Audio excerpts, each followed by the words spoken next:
আমার যেদিন বিয়ে হয় বিয়ের দিনে জানতে পারলাম আমার স্বামীর আরো একটা বউ আছে।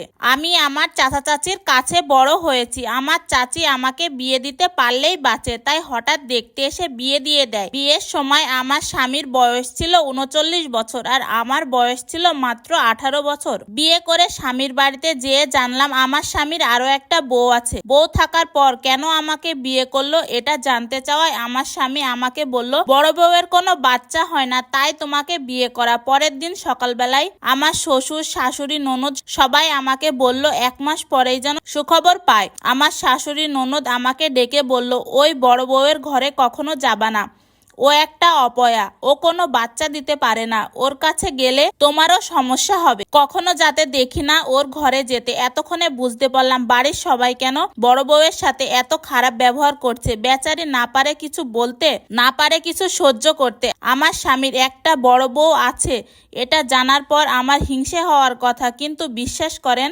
আমার একদমই হিংসা হচ্ছে না। আমার আরো কষ্ট হচ্ছে এই ভেবে যে কত স্বপ্ন নিয়ে বিয়ে করলাম আর এসে সতীনের ঘর করছি। ছি, আমি একটা মেয়ে হয়ে আরেকটা মেয়ের সংসার নষ্ট করলাম। যদি বিয়ের আগে জানতে পারতাম আমার স্বামীর আরো একটা বউ আছে এবং সে তার সংসারে থাকে, তাহলে আমি কখনোই তার সংসার ভাঙতে আসতাম না।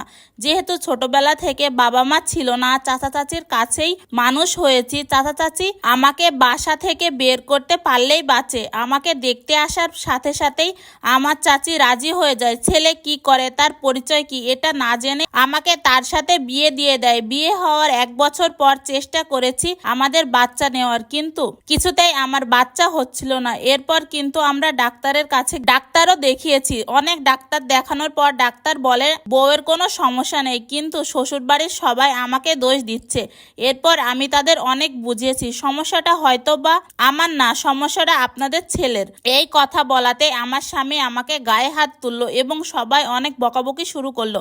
আমার স্বামীকে আমি অনেকভাবে চেষ্টা করেছি ডাক্তার দেখানোর জন্য, কিন্তু সে কিছুতেই ডাক্তার দেখাবে না। আমার স্বামী আমাকে বলে, তোরা দুজনেই বাচ্চা দিতে পারবে না, তোরা অপয়া, তালাক দিয়ে দেব। আমিও সংসার ছেড়ে চলে যেতে চাই, কিন্তু ছেড়ে যাব কোথায়, চাচা তো আমাকে নেবে না। সেদিন আমাকে বড় বোন ঘরে নিয়ে বলে, বোন সমস্যা আমাদের কারণে না, সমস্যাটা আমাদের স্বামীর। দেখো এবার যদি কোনো মেয়েকে বিয়ে করে আনে ওরও বাচ্চা হবে না। ১৫ দিনের মাথায় আবার আমার স্বামী আরো একটা বিয়ে করে আনলো। বিয়ের ৮ মাস হয়ে গেল, কিন্তু তারও কোনো বাচ্চা হচ্ছে না। এবার আমার স্বামী তাকে ডাক্তারের কাছে নিয়ে গেল। ডাক্তার তাকে বলল, বউয়ের কোনো সমস্যা নেই, আপনিও একবার চেক আপ করতে পারেন, কিন্তু চেক আপ করলে তার সমস্যা বের হয়ে আসবে, তার মান সম্মান চলে যাবে, সেজন্য সে চেক আপ করতে চায় না। ছোট বউয়ের বাবা ছেলের সম্পত্তি দেখে বিয়ে দিয়ে দেয়। টাকা পয়সা যে কোনো সুখ দেয় না সেটা তার বাবা হারে হারে বুঝতে পারছে। কিছুদিন পর ছোট বউ তালাক দিয়ে দেয়। আমরাও ঠিক করলাম দুজন তালাক চাই। তালাকের ব্যবস্থা করে আমরা চলে গেলাম। বড় বউকে দেখার মতো কেউ নাই, আমাকেও দেখার মতো কেউ নাই। আমার আর বড় বউয়ের গহনা আর আমাদের বিয়ের দেনমোহরের ৪ লাখ টাকা ব্যাংকে রেখে দিলাম। আমরা এখন গ্রামে থাকি। গ্রাম থেকে গার্মেন্টসের চাকরি নিই। আমাদের বেতন ছিল ৬,০০০ টাকা করে। আমরা এখন ২ বোন ১২,০০০ টাকা ইনকাম করতে পারি। এখন তাকে আমি আর সতীনের চোখে দেখি না, তাকে আমার বড় বোনের চোখে দেখি। সেও আমাকে ছোট বোনের চোখে দেখে। আমার বড় বোনের বয়স ৩০ বছর আর আমার বয়স মাত্র ১৯ বছর। ১২,০০০ টাকা দিয়ে আলহামদুলিল্লাহ এখন আমরা চলতে পারছি। মানসিকভাবে আমরা এখন অনেক ভালো আছি, কোনো জালেমের হাতে নেই। এটা একটা আপুর জীবন থেকে নেওয়া। আপু দুইটা অনেক কষ্ট করে জীবন পার করছে।